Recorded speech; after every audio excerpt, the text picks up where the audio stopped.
No vídeo de hoje vamos trazer as informações da Raizen. A empresa fez o IPO ano passado e vamos ver como é que se encontram os principais números da empresa e os resultados divulgados. Se você gostar do nosso conteúdo, considere se inscrever em nosso canal e deixe seu like no vídeo.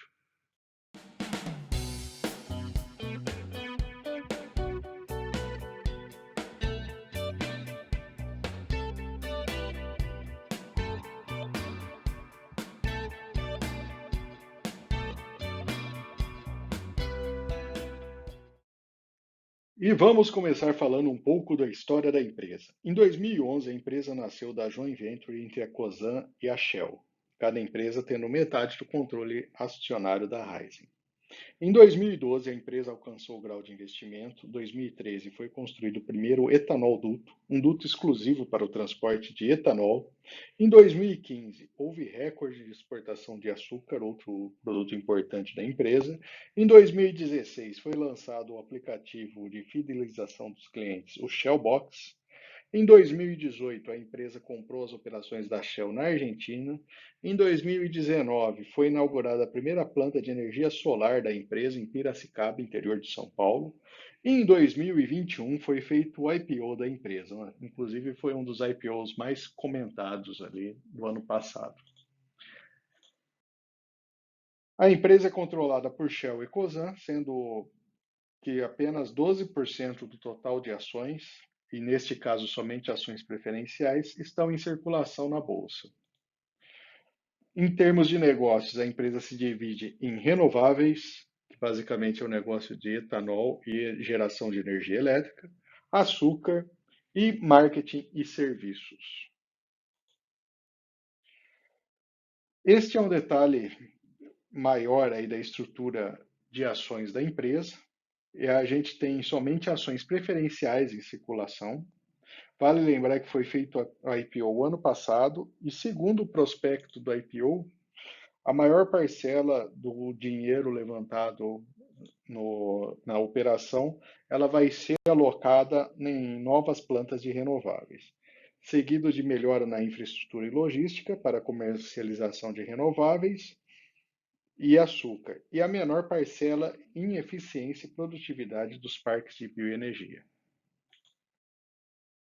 Antes de colocar os resultados, vamos somente ajustar a questão de nomenclatura.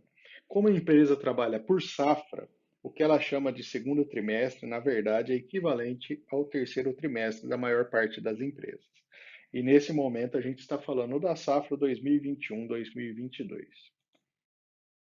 Vamos começar falando do EBITDA ajustado, que apresentou um crescimento de 20% em relação ao ano passado.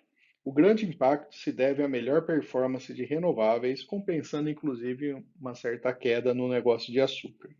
Aqui vale um comentário: o preço do etanol segue com certa proximidade o preço da gasolina, que é o produto substituto do etanol. Como tivemos um aumento significativo do valor do petróleo e do dólar, levando o preço da gasolina para cima, o etanol acompanhou esse movimento sem necessariamente que fosse alterado o custo de produção do etanol, o que aumentou significativamente o lucro da empresa. Em termos de moagem, houve redução do total de cana moído, representando uma queda também no ATR, que é o açúcar total recuperado por hectare.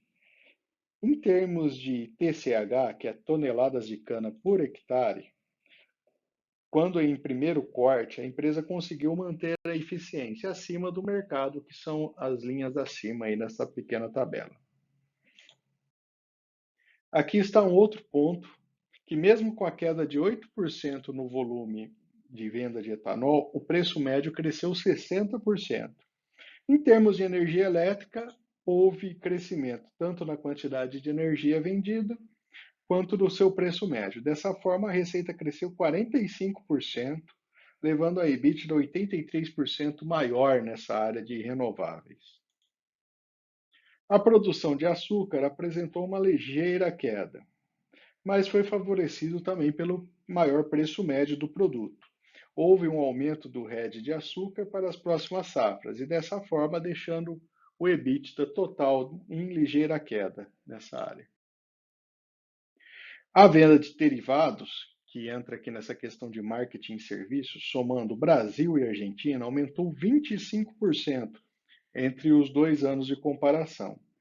De certa forma, o ano anterior, né, o 2020, estavam ainda com as restrições mais fortes da pandemia e foi impactado por esse movimento. E isso fez com que o EBITDA dessa área mais do que dobrasse na comparação entre os 2 anos. Em termos de marketing, temos observado a expansão das lojas Osho ou Oxo, inclusive na cidade onde eu moro, foram abertas diversas lojas, aumentando bastante a presença da marca. Já o Shellbox apresentou cerca de 4 milhões de transações por mês, sendo mais de 3 bilhões transacionados nos primeiros 9 meses do ano passado, um número bastante importante.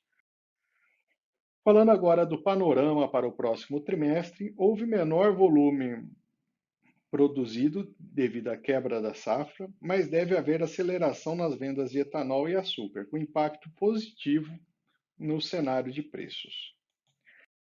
Em termos de dívida líquida, houve redução na comparação com o ano anterior, reduzindo também a alavancagem da empresa. O fluxo de caixa teve um impacto altamente positivo devido ao IPO que foi realizado ano passado, cobrindo especialmente o valor gasto para a aquisição da Biosev. O guidance da empresa, que vai até março de 22, prevê um EBITDA maior do que 10 bilhões de reais no fechamento do ano. Uma observação que temos a fazer é que, em termos de dividendos, a ação da Raízen não tem grandes históricos, até porque ela começou a ser negociada no ano passado.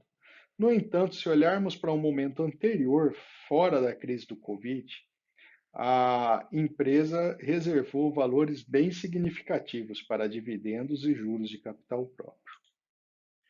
Olhando agora os principais indicadores da ação, considerando que a empresa foi listada somente o ano passado e, portanto, não há um histórico longo, o preço por lucro está em um patamar elevado, em torno de 40 vezes.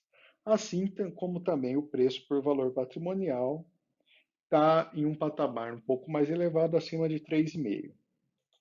O dividend yield, como comentado antes, foi bastante baixo, se a gente considerar aí outras empresas, né, com faixas tão diferentes. Para 2022, houve um aumento já pontual em termos de dividendos pagos. Vamos ver a evolução dos anos, como irá se comportar esse pagamento de dividendos da empresa. O ROI da empresa está em 8,9%. Comparando com outras empresas da área, é o valor mais baixo.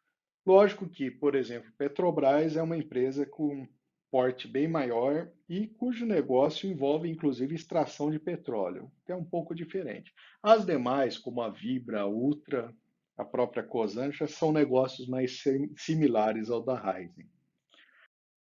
Falando agora da dívida da empresa, 91% do total da dívida está atrelada ao real, o que é um bom indicativo. A alavancagem tem apresentado a redução ao longo dos anos. Vendo o cronograma de amortização da dívida, temos vencimentos importantes no horizonte até 2025, e é um ponto de atenção. As ações estão sendo negociadas pouco acima dos R$ 6, mas as projeções dos analistas apontam para um crescimento de 53% nos próximos 12 meses. Lembrando que essa é apenas uma estimativa e que, caso aconteça, tira aí também o acionista da Raízen do prejuízo, uma vez que hoje o valor está mais baixo do que foi levantado no IPO. O valor intrínseco está em torno de R$ 2,50, que é bem abaixo do valor negociado hoje. E por fim, vamos falar dos pontos positivos e os pontos negativos para investimentos das ações da Raízen. Do lado positivo, é uma empresa que ganha com a alta do petróleo, ela deve aproveitar bastante aí esse momento e fazer caixa. Ela tem presença em outros países da América do Sul, são mais dois para ser exato, não é somente Brasil. A dívida da empresa está majoritariamente em reais, a projeção é positiva dos analistas e ela está expandindo em movimento de expansão e aumentando a sua presença no market com a rede de lojas e seus aplicativos. Do lado negativo, a gente tem ainda múltiplos de preços elevados, preço por lucro, preço por valor patrimonial, dividend yield e valor intrínseco são elevados no momento, e o ROI está mais baixo do que companhias similares. Então, merece um ponto de atenção aí nessa comparação entre as empresas. Se você gostou do nosso conteúdo, considere se inscrever e deixe seu like no vídeo. E comente abaixo que ação ou que empresa gostaria de ver analisada em um próximo vídeo.